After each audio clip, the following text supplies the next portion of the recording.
It's about managing risk, not eliminating it, that makes investment successful.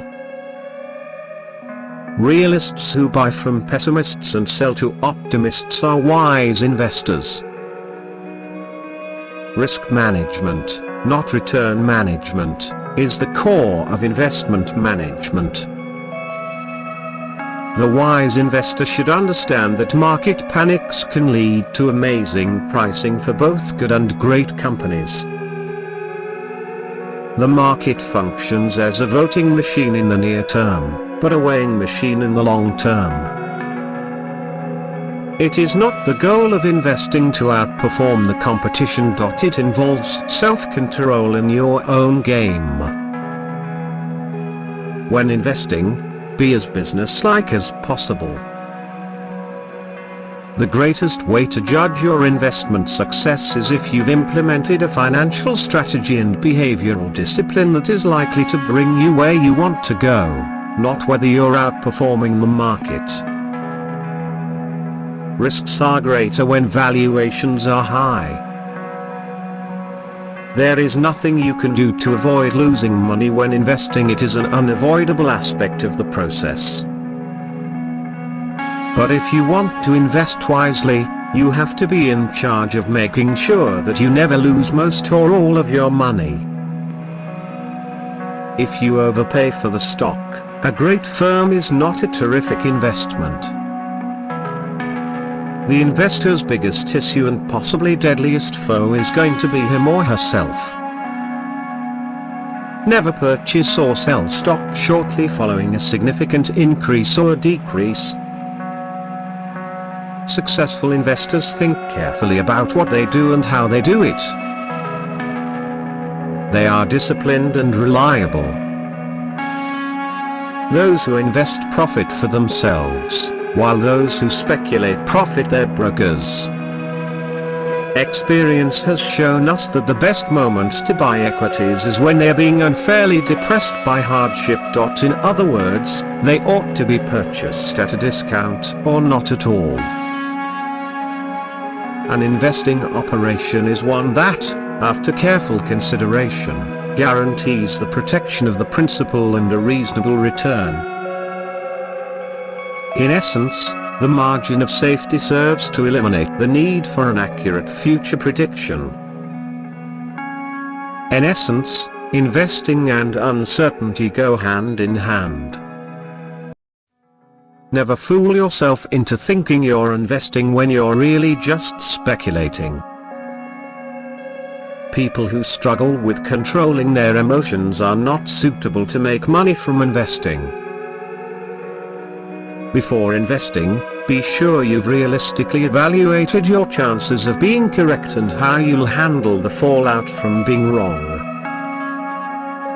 The wise investor shouldn't completely disregard Mr. Market. You should work with him instead, but only to the extent that it is in your best interests.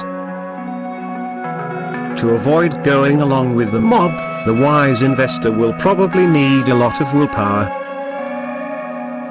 Common stocks should be chosen the same way you would choose your groceries, not the same way you would choose your perfume, while shopping for them. The chance for the business-minded investor is higher the more absurd the market's behavior. In the old proverb, the wise men summed up the course of mortal events in the words, "This too shall pass." In a perfect world, the wise investor would only keep stocks while they are cheap, sell them when they are overpriced, and then hide in a vault of bonds and cash until equities once more become affordable to buy.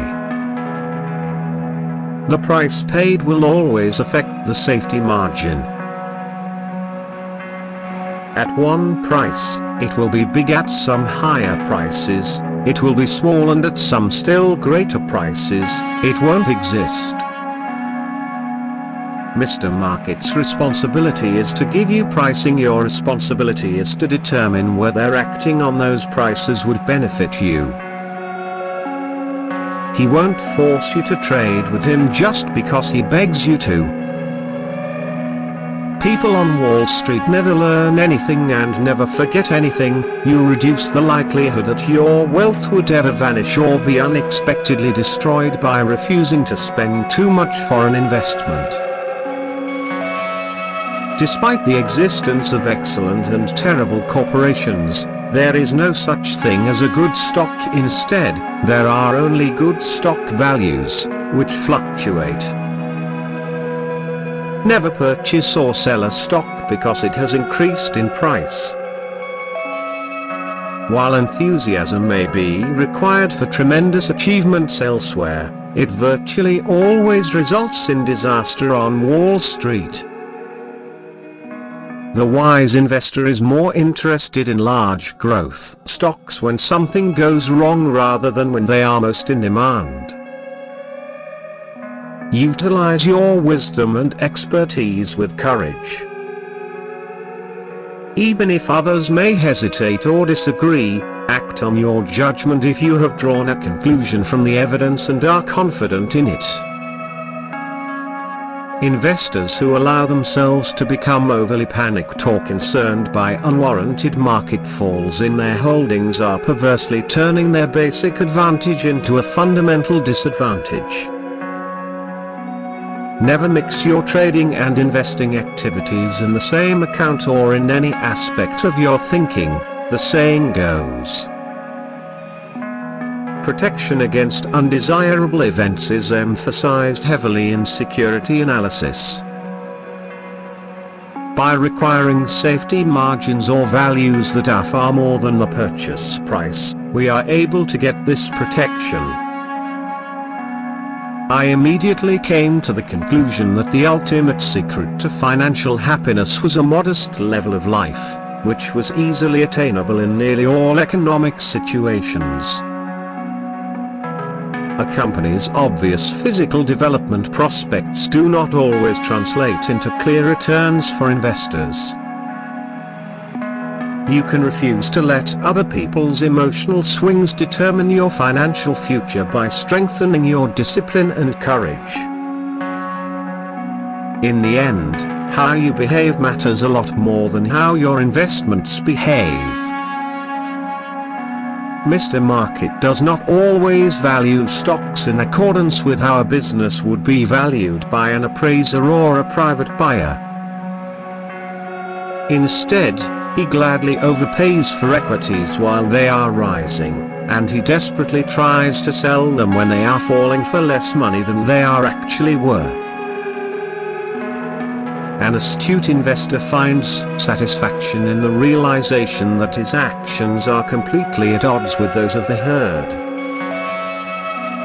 In the world of securities, courage takes the place of all other virtues once sufficient information and sound judgment are available. In my 60 years on Wall Street, if there is one thing I have learned, it is that stock market predictions are frequently wrong.